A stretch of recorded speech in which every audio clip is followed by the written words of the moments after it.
Hi, today we're going to make a cloth face mask. This is what the final product looks like. I've used cotton on the outside and cotton flannel on the inside. You can use cotton and poly cotton. You can use 2 layers of just regular cotton.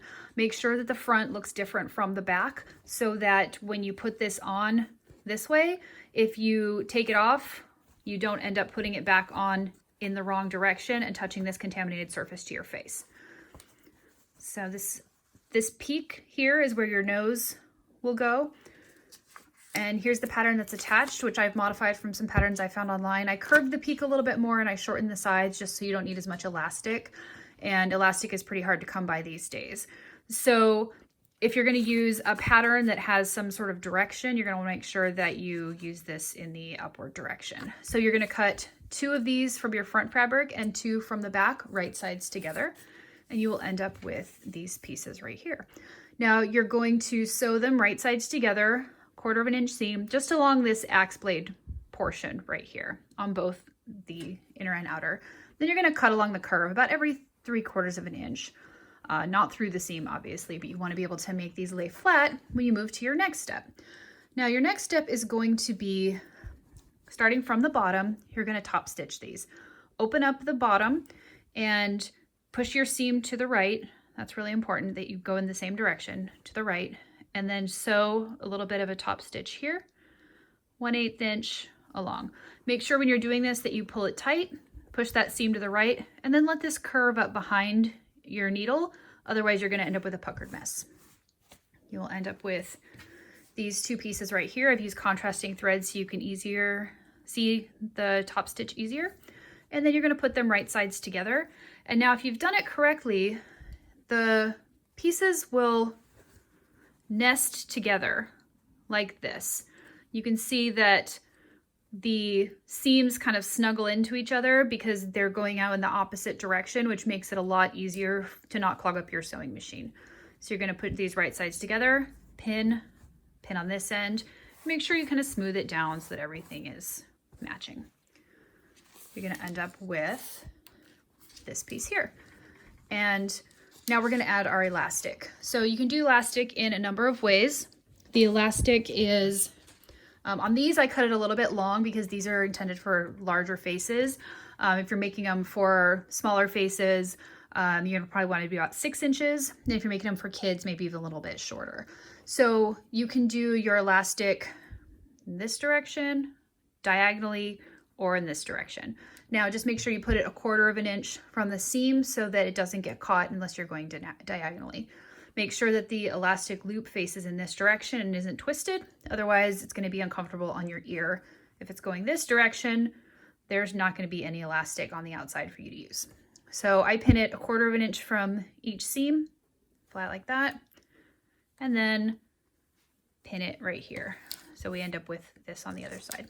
Now we're going to sew almost all the way around with a 1/4 inch seam, and we're going to leave a hole because we need to turn this inside out. Make sure you leave the hole on the bottom, and you'll see why that's important in a second. So now we have our piece here. Here's the bottom, our opening, and I've reinforced the elastic multiple times. That's never coming out. So now the reason we wanted to leave the hole on the bottom is because on this upper portion, we're going to try to add a twisty tie to the nose piece. You could also use a pipe cleaner. That might be a little more difficult, but you can grab this twisty tie and insert it into the middle of this seam and push it in tight against this part right here. And I use my seam ripper to do that. And then you're going to sew along the edge. Make sure you don't hit the actual metal part of the twisty tie, but try to grab some of the fabric or plastic on the other end to make it really snug in there. Sew it all the way into this seam. That way you end up with a moldable nose piece that makes the mask fit better. And then turn it inside out. So now that you have it turned inside out, you're going to fold these over and pin it so that you can complete the seam.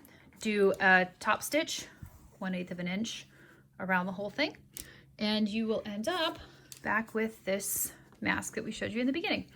So, and you can see here, this is where the twisty tie is, so I can mold that to my nose, which is a lot better than it just being open like that. So that's a great addition if you're able to find twisty ties. If you're not, You can find garden ties if you have them in your garage, or I found this at the Dollar Tree in the gardening section. You can cut this to whatever length you want. And again, you could also use pipe cleaners if you have those available. So that's how we're going to make that mask. Now we're going to do some modifications, different kinds of masks and some modifications that you can do. Let's say if you can't find elastic, which a lot of people can't find elastic right now. So this mask here is a very simple mask. This is if you're, maybe more of a beginner sewer. You can take 6.5 by 9 inches of fabric and push it right sides together and sew around with a 1/4 inch seam around so that you're leaving about another 3-inch hole so you can turn it inside out. When you sew that, make sure that you put your elastic in the corners facing inside so that you can have the elastic, when you turn it inside out, the elastic will be facing outside.